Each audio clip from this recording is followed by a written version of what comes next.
ఎడారిలో ప్రవాహములు జరిగినది నా వలననే కలిగినది. మొదటి రాజులు 12:24.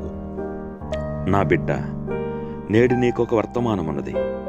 నీ మీదకి తుఫాను మబ్బులు చెలరేగిన నీ మార్గమెంత భయంకరంగానున్నా నేను నీ చెవిలో చెప్పుచున్న మాట నీకు గొప్ప ఆదరణగా ఉంటును. దీనిని నీ ఆంతరంలోనికి దిగినిమ్ము. జరిగినది నా వలననే జరిగిన.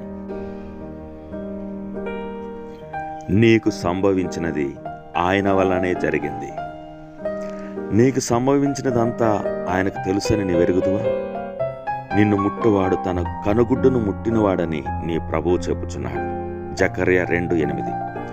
నా దృష్టికి నీవు చాలా ప్రశస్తమైన వాడవని ఆయన సెలవిచ్చున్నాడు. యెషయా 43:1. కాబట్టి నీకు బోధించడం నాకు ప్రత్యేక ఆనందం. శోధనలు నిన్ను చుట్టుముట్టినప్పుడు, నీ శత్రువు నీ పైకి పొంగి పొరలి వచ్చినప్పుడు అది నా వలననే జరిగినదని తెలుసుకో.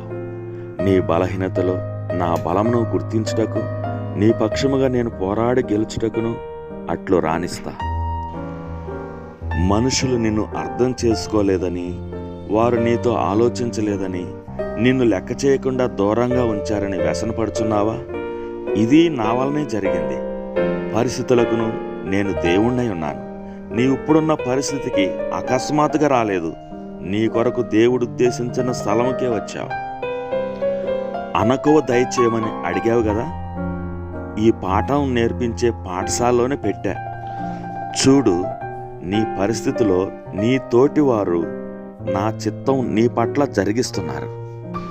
నీవు ఆర్థిక చిక్కుల్లో ఉన్నావా? నీ అక్కర్లను తీర్చుకొనలేకున్నావా? ఇది నా వలనే జరిగింది. నీ సొమ్ము సంచి నా చేతిలో ఉంది కనుక నీకెంత అవసరమైంది నేను ఎరుగుదును గనుక అంతే ఇస్తా. నా ఐశ్వర్యానికి హద్దు లేదు, అది తరగదు. ఫిలిప్పీ 4:19. నా వాగ్దానములను నీవు నిరూపింపవలనని కోరుచున్నాను. ఈ విషయంలో నీ ప్రభువైన దేవుని మాట నమ్మలేదను మాట నీ మీద పడనీకు. ద్వితీయోపదేశకాండం 1:32. నీవిప్పుడు సంకట సమయంలో ఉన్నావా? ఇది నా వలననే జరిగింది. నేను వ్యసనాక్రాంతునిగాను దుఃఖభాగునిగానున్నాను. భూ సంబంధమైన సుఖములను నీ యొద్ద నుంచి తీసివేసి నీవు నా వైపు తిరిగి నిత్య జీవనం పొందాలని కోరుతున్నాను. 2 తెస్సలోనికైయులు 2:16. నా కొరకేదో గొప్ప కార్యమును చేయ కుతూహలముగా నుంటివా? అయితే దానికి ప్రతిగా పడక మీద పరుండి బాధపడుచున్నావా? ఇది నా వలననే జరిగింది. నీ పనుల తొందరలో నీకు నేర్పదలసిన కొన్ని లోతైన పాఠాలు ఇంతవరకు నేర్పలేకపోయా. ఎవరు నిలుచుండి కనిపెట్టుకొందరో వారికే అవి లభించగలవు. ప్రార్థనాయుధమును ఉపయోగించినట్లు నా పనివారిలో కొందరిని మారుమూలలోనే దాచి ఉంచితిని. ఈవేళ ఈ పరిశుద్ధ తైల పాత్రను నీ హస్తములలో పెట్టాను.